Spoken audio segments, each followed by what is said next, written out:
Jangan sesat dan menyesatkan.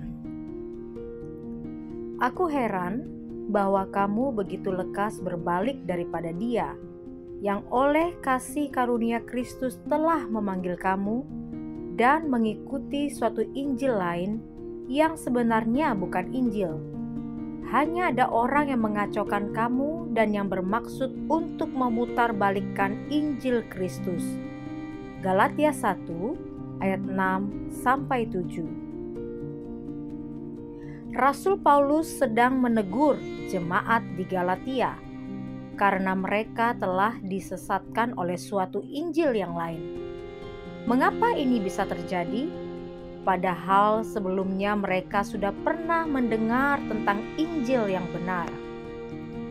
Hari-hari ini begitu banyak ajaran-ajaran maupun tafsiran-tafsiran Alkitab yang kalau kita tidak pahami dengan benar, tidak pahami sejarahnya, latar belakangnya, dan tidak memiliki catatan-catatan pendukung lainnya, maka bisa terjadi kita pun akan mudah disesatkan, seperti apa yang dialami oleh jemaat di Galatia. Tidak heran, begitu banyak akhirnya domba melenceng dari pengajaran firman Tuhan yang benar, karena dininakbobokan dengan Injil yang lain. Kita harus melek dengan kenyataan ini.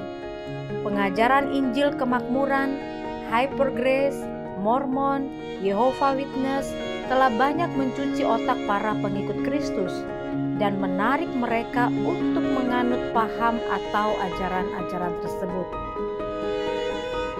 Kita adalah saksi-saksinya Tuhan. Apa yang kita saksikan? Kabar baikkah? Kabar sukacitakah? Mengenai Injil Kerajaan Allah-kah? Sejatinya, sebagai pekabar Injil, kita harus diperlengkapi terlebih dahulu dan mau terus mendalami firman Tuhan. Mengapa? Karena Injil yang kita beritakan harus sesuai dengan kebenaran firman Allah.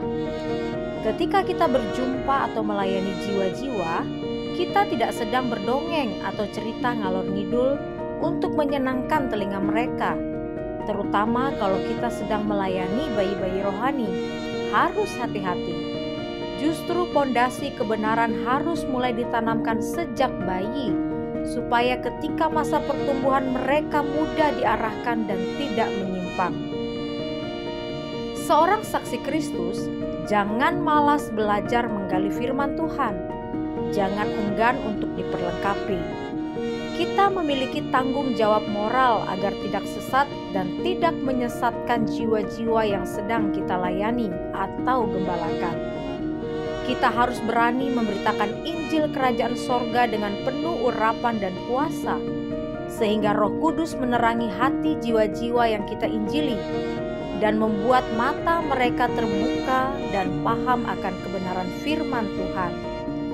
Bila firman Tuhan itu menyatakan kesalahan dan menyingkapkan dosa umatnya, sebagai pemberita Injil kita tidak segan untuk mengatakannya. Kita bukan melayani manusia jasmaninya, tetapi jiwanya.